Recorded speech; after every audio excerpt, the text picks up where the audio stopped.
सारे कृष्ण भक्त ऐसे नहीं होते, जनरलाइज नहीं कर रहे हैं हम, लेकिन हम ये कह रहे हैं कि बहुत सारे लोग भक्ति करते हैं लेकिन फिर भी भक्ति करते हुए भी सारे गलत काम करते हैं। वो घटना ज़रूर देख ली होगी जहाँ एक बुजुर्ग कपड़ा व्यापारी जो कि एक वृद्धाश्रम में रह रहे थे 3 वर्ष से, उनके अंतिम संस्कार में उनकी 3 टीचर बेटियां नहीं आई हैं। लेकिन आपको ये नहीं पता होगा कि 2 वर्ष पहले जब इन 3 टीचर बेटियों की माता का देहांत हुआ था, तब भी ये लोग अपनी माता के निधन पर भी नहीं आई थी। तब भी उन्होंने सेम यही बहाना बनाया था कि हमारे पास समय नहीं है, और अब भी इन्होंने वही सेम बहाना बनाया है कि हमारे पास समय नहीं है। और 3 वर्षों में जब जब इनके माता पिता बीमार हुए हैं, हर बार इन लोगों ने यही बहाना बनाया है कि हमारे पास समय नहीं है। और एक जो और नई बात सामने आई है कि इनके पिता ने वसीयत की थी अंगदान की, लेकिन जब कोई फैमिली मेम्बर नहीं होता है तो अंगदान नहीं हो पाता है, जिसकी वजह से इनके पिता की ये अंतिम इच्छा भी इन बेटियों ने पूरी नहीं की है। अब सोचने वाली बात पता क्या है कि वीडियो कॉल में आप देख रहे थे कि वो उनकी बेटी ऐसे बिहेव कर रही थी, कितना टाइम लगेगा अंतिम संस्कार में, मुझे जाना है, नहाना है, ये सब फालतू की बातें बोल रही थी।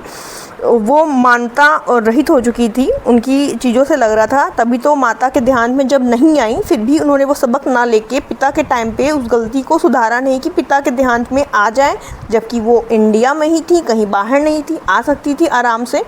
24 घंटे तक वो बाई रोड भी आ जाती और 24 घंटे तक बर्फ़ की सिल्ली लगा के डेड बॉडी को आराम से रखा जा सकता था। अब जो उससे भी ज़्यादा मुझे हैरानी वाली बात हुई, एक तो ये कि टीचर हैं, टीचर होके भी इतनी मानता रहित हैं, भावना शून्य हैं। दूसरा, ये कृष्ण भक्त हैं। आपने देखा होगा वीडियो कॉल में इन्होंने वो कृष्ण भक्ति वाला टीका लगा के रखा है जो कृष्ण भक्त लोग लगाते हैं, और काफ़ी ये लोग लड्डू गोपाल की सेवा करते हैं। और पता है आपको कृष्ण भक्त लोग कौन कौन सी चीज़ें करते हैं, लेकिन इन्होंने अपनी कृष्ण भक्ति से ये नहीं सीखा कि कृष्ण भक्ति आप करो या ना करो, लेकिन अपने माता पिता के अंतिम संस्कार में ज़रूर जाओ और साथ में उनको वृद्धाश्रम में ना छोड़ो। कृष्ण भक्त लोग ऐसा कर रहे हैं, तो मुझे आपको ये बताना है, ये कोई एक केस नहीं है। मैंने और भी केस देखे जहाँ लोग भक्ति बहुत करते हैं, लेकिन वास्तव में जो धर्म का रास्ता है उसको बिल्कुल फॉलो नहीं करते। पूजा पाठ करना, कर्म कांड करना, टीका लगा के घूमना, लड्डू गोपाल को नहलाना, ये सब अलग मैटर है।